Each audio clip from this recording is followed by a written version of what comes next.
voilà, alors troisième interview de la scène, on est avec monsieur le fossoyeur de film et on va lui poser 5 questions. Alors, premièrement, d'où est venue l'idée de déterrer le film et le concept de l'émission? Je voulais faire tout simplement des chroniques cinéma. Ça fait quelques années que je suivais pas mal de chroniqueurs, notamment américains. J'appréciais les gens de la clique de Nostalgie Critique. Pas Nostalgie Critique spécifiquement, mais quelques-uns qui tournaient autour de lui. Et c'est une forme de chronique que je ne voyais pas trop développer sur le YouTube français. Notamment le fait d'avoir une démarche vraiment analytique, mais sérieuse à la base, mais faite avec un ton décalé humoristique. Et sous cette forme, je ne voyais pas vraiment. J'avais seulement contacté le spectateur et j'ai décidé de le faire en gros ce que je voulais voir en tant que spectateur et qui manquait. Donc je m'y suis mis à ce moment-là et je cherchais un personnage un petit peu décalé pour faire cette chronique.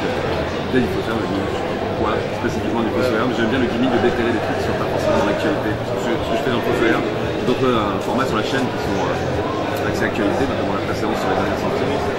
Mais avec le Fossoyeur, c'est pas du tout axé actualité.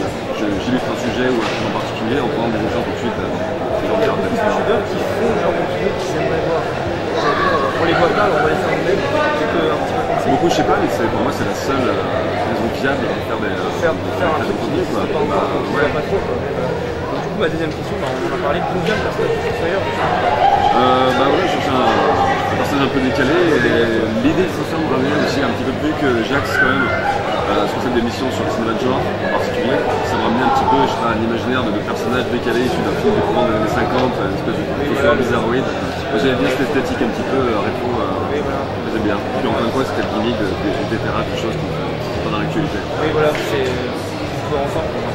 Donc après, d'où te vient donc, cette culture et cette passion d'émeraude pour le cinéma? Parce que c'est vrai que, on va dire que tu t'y connais quand même beaucoup. Oui, mais tu connais un petit peu. D'où vient vraiment cette passion, cette culture pour le cinéma? Il n'y a pas eu un avant et après cinéma pour moi. J'ai toujours baigné dedans, j'ai des parents très cinéphiles. J'ai des parents très cinéphiles qui très tôt m'ont montré des films. Donc c'est moi que les souvenirs remontent, j'ai toujours regardé des films. Je passe si j'ai une vie avant le cinéma. Et après, les périodes de vie, la passion a pris plus ou moins de place, notamment la passion pour la musique qui arrive un petit peu plus à l'adolescence, qui a éclipsé le cinéma pendant un temps, après c'est un petit peu rééquilibré, mais voilà, c'est toujours eu toujours cette passion. Et peut-être des études? Non, pas fait d'études de cinéma ni d'audiovisuel, je fais plutôt de la com et de la sociologie. D'accord. Est-ce que tu as un genre de film de prédilection? Un genre de film que tu préfères par-dessus tout non, pas spécialement. Enfin, j'ai une affection particulière pour le cinéma de genre et le fantastique particulièrement, mais je regarde vraiment tout. Ouais.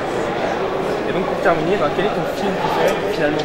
Là c'est pareil, j'en ai pas un préféré.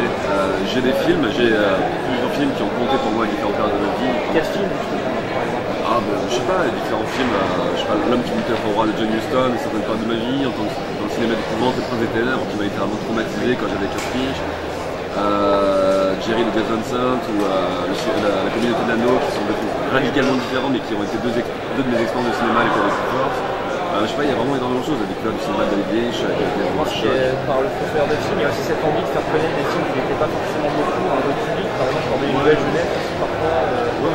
Après, j'aime bien pouvoir faire découvrir des trucs au passage, mais je suis pas toujours dans la démarche, tiens, je vais faire ce film pour le faire connaître en particulier. À part les chaînes de Jacob, pour moi, que j'ai fait, qui n'est pas assez connu à mon avis.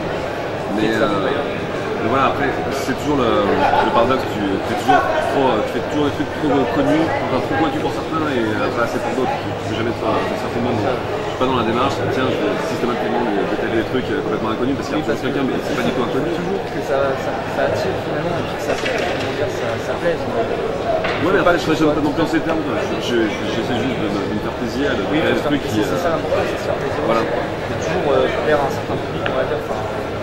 Non, si tu commences à réfléchir comme ça, oui, c'est un peu mal barré. D'accord, mais non, j'essaie de me faire plaisir et après si ça plaît, tant mieux. Mais voilà, ce que je disais, c'est que c'est. Plutôt dire, c'est rendre accessible les explications. Ah, ça, ouais. Oui, j'essaie d'être pédagogue, mais. Que tout le monde s'en sorte, etc. Ouais, c'est vraiment le principe un peu, je pense. Merci beaucoup alors. Merci à toi.